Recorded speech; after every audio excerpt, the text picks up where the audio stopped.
at the source of the story. But first, International Women's Day is just around the corner, and in Lahore and other cities in Pakistan, women are getting set for the Aurat March, as it's known. But the call for equality has ruffled some feathers. Organizers say they'll go ahead with the march regardless of threats of violence. Why such a negative reaction? Here's BBC Urdu's Terob Uskar.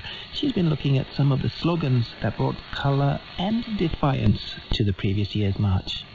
From last 2 years, we have seen a lot of interesting slogans in Women March, and a lot of people were criticizing those slogans on social media. So I wanted to know who were the actual creator of those slogans and why they created it. There was a slogan that was Apna khana khud garam kar lo, warm your food yourself. Very small slogan, but a lot of men, they were talking about that, because in our society there are gender roles defined. You know, women should stay at home, they should cook food for their husband and for their kids, and when somebody's coming home, they should warm food and serve them as well. The lady, her name was Asna Hussain. She told me that this is the first thing that, came into her mind. Once upon a time, she went to one of her friend's house, and her friend's mother came and asked, can you just make a tea for your brother? She's entertaining a guest and her mother is asking her to make a tea for brother. So she asked her friend, why your brother cannot make tea for himself? And she said, oh, how can he do that? He's a boy.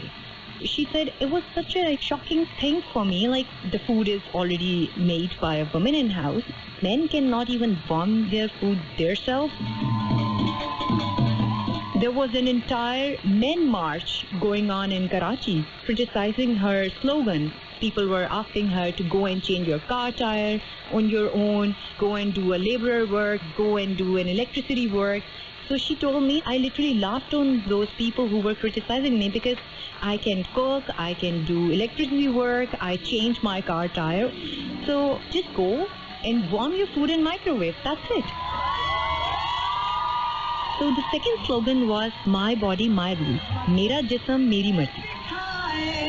It was an interesting slogan, and we tried to find out the creator of that slogan. But the problem was that she was not even ready to talk to us, because she was threatened, she was afraid, and she actually told us not to mention her name, because she got, after that slogan gone viral on social media, she got life threats, she got rape threats. Then we asked her what was the actual idea behind that slogan, and she told us that the basic idea behind that slogan was, I want to wear whatever clothes I can wear freely without having rape threats. Another idea was opposing girls' child marriage. She also talked about marital rape.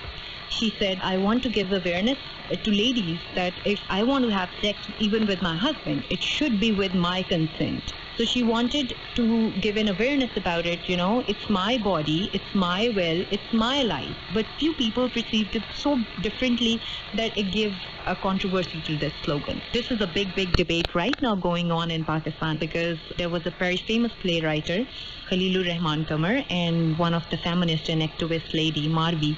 They had a very hot argument on television. The playwright started abusing that lady on air. Who the hell are you? On social media in Pakistan, there is a big debate going on, because he actually said, you're such a fat, ugly lady, nobody wants to spit on your body. And this is the same slogan that I'm talking about, Mera Jism, Meri Marzi, my body, my rules. This is a hatred when you challenge masculinity. So this hatred came out from a lot of people. Well, the third one is divorced and happy. Talaq yafta lekin khush. And people really criticized it. So there was a lady, her name was Sabahat. She made this slogan. She told us that she is a single mother. And when she decided to get divorced, she was highly criticized by her family. Living in a traditional society like Pakistan, getting divorced is a big taboo and a stigma on a lady. And she proved herself by becoming financially independent. She raised her son without any financial and any kind of help of her ex-husband. She told us a lot of ladies who were divorced, telling her, we're very happy to see this slogan because a lot of people don't accept us so easily in the society, but you're giving confidence to women that it's okay to get divorced rather than staying in a toxic relationship and, keep suffering. This is an inspiring slogan for me as well and for a lot of others. But this was also highly criticized on social media because usually parents advise their daughters to stay in marriage till the last breath. So all three were very interesting slogans. This Sunday we're going to have this women march. There was a guy who actually filed a petition in Lahore High Court to stop this march, but court said that it's a woman's fundamental right to have a freedom of speech. Of course, I'm going. I'll be covering in Punjab, Lahore, and I'm expecting that there will be a huge, huge crowd marching against these issues. So I'll be going on Sunday to cover this.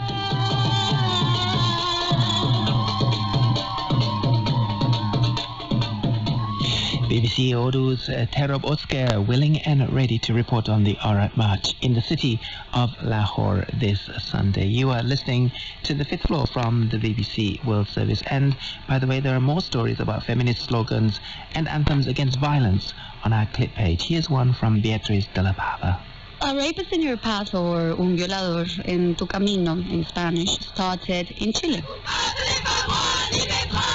That song was interpreted in Valparaiso by a collective called Las Tesis. That's when it got out of control. They say they never imagined it would become such a big thing and that so many women around the world were going to make it their own.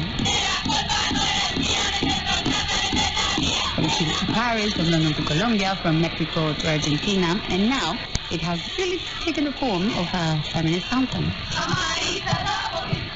Beatriz de la Pava at BBC Minute. A clip there from an illustrated report called The Feminist Anthem Against Rape. And if you want to hear the whole piece, just come to our website, BBC Fifth Floor, and you'll find links from there. This is The Fifth Floor. Now, some powerful women from history. We're going back in time to a mighty empire that encompassed much of what we know today as India, Pakistan, Afghanistan, and Bangladesh. It's the Mughal Empire, founded in the 16th century by Emperor Babur. But did you know Babur came from the edge of this empire, eastern Uzbekistan, and was guided and inspired by courageous women in his family? BBC Uzbek has been telling the stories of these women in 3 documentaries leading up to International Women's Day. Diloram Ibrahimova is the editor. Babur was an amazing man. He was the founder of a great empire in the Indian subcontinent. And even now, many people, many countries, many cultures, they claim his legacy as a part of their own identity. He was a conqueror, yes. He was a king, he was an emperor. But at the same time, he was writing. He documented his life in his journal. It has so many historical references, geographical references, as well as references to 60 types of different fruits in Uzbekistan, in his native town, Andijan or Fergana Valley. So it became a big empire. I mean, one that stretched from the Himalayas to the Arabian Sea, just about everything in between. But it started for him quite small, right? Yes, it all started in Andijan at the age of 12.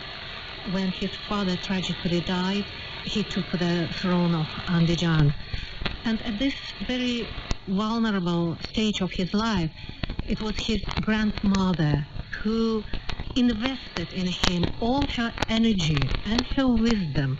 So she was a real strategist, Esan Davlat Begu, to whom we dedicated one of our series in our documentary, In the Footsteps of the Baburid Princesses. And what kind of things did she have to advise him on at this early stage then? She was a very far-sighted woman. She was a real politician. She managed to gather around her a group of influential noblemen who would support her young grandson. It was also mentioned by Babur. That's how we know about her skills, because he wrote in Baburnama, in his memoirs, that from 60 women that were mentioned in his Baburnama, few were equal to my grandmother's wisdom and her strategic way of thinking. She told him stories from her own experience, how when she was roaming the country with her husband, she was taken prisoner by a chieftain of Tashkent, and then the chieftain wedded her to one of his noblemen. And when the groom entered her room at night, she killed him and threw his body in the morning. So this chieftain was so horrified. He said, "What have you done?" And she said that, "I am a married woman. I have respect. So don't give me away to any of your men. And if you want to kill me, here I am." So he was so amazed that he left her with, honors and respect. And she passed this confidence to her young grandson to reclaim the legacy of his ancestors. So she had a reputation. She had a reputation. Don't mess with me. Yes, that's right, yes. What about his sister, Hanzada? What kind of person was she? Well, she's quite a tragic figure because all her life is like a record of her devotion and loyalty to her brother. When Babur decided to take back Samarkand, and then he was besieged by his enemy, and he didn't have any forces left around him. So his enemy gave him ultimatum that I would let you go if you give me your sister. In Baburnama, he said that I left Hanzada behind to this worm. So he didn't even mention his name. And Hanzada then became wife of the ruler of Samarkand, but her devotion to her brother made him realize that she wasn't loyal to him, and then he divorced her. So after 10 years, when she was reunited with her brother in Afghanistan, where he was ruler of Kabul now, there is a miniature depicting the reunion. So she is sitting there, occupying central position. And all the men, including Babur, they are sitting on their knees, humbly listening to her. And she is depicted with a commanding right hand. Really in control in this court, yeah? Yes, and enjoying very much her own position. Because she was then, twice divorced and even widowed when she returned back to Babur's court. She didn't have any stigma attached to her. She was met with so much honor when she went to India. Now, you may have jumped ahead a bit, but why did she go to India? Because Babur could not reconquer Samarkand, so then he eyed India, and after successful battles,